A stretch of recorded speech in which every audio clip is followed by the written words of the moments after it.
Kapin sa 3 bilyones ke pesos ang natalang danyo sa agrikultura sa Tibok Central Visayas.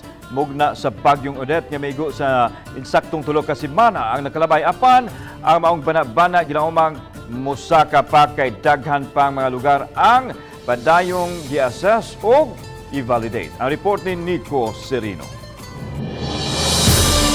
Nangahapay nga mga pananom ug nangatumbang punuan. Grabing danyo sa mga anihunon paunta. Pipila lang kini sa mga damage nga gibilin ni Bagyong Odette sa sektor sa agrikultura sa Central Visayas. Sa inisyal nga datos nga nahipo sa Department of Agriculture, kapin 72,000 hectares ang na-damage ug moabot sa 139,000 farmers ang apektado. Musumada kini og 3.3 billion pesos nga agriculture and fishery damage. Rice program, no, ang atong rice farmers and also our mango growers, especially in Cebu.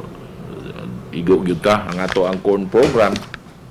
Igo sad kayo labi na gyud ang Cebu, no.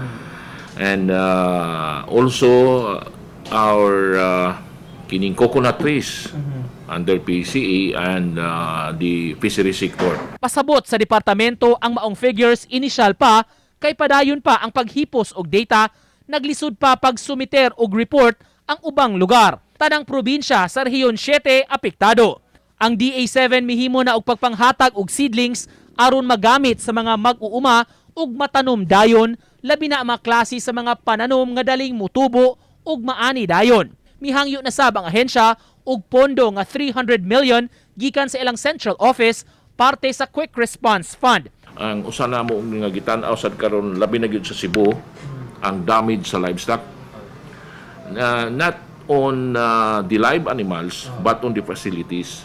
Daghan nga commercial farms nato sa Cebu ang naigo gyud ang ilahang mga pig pens, no, mga poultry houses. Apan bisan pa niini gipasalig sa DA7, stable ang supply sa mga palaliton karon, bugas, karne, utanon ug uban pa. Prices o availability sa ato mga basic commodities, rice o corn o kini nga ato ang livestock and poultry nga mga produce nga usag yun sa mga gikinahanglan sa ato ang mga mag-uuma o sa ato ang mga konsumidor, wala tayong nakita nga shortage. Uban ni Godfrey Relien, Nico Sereno, Balitang Bisdak.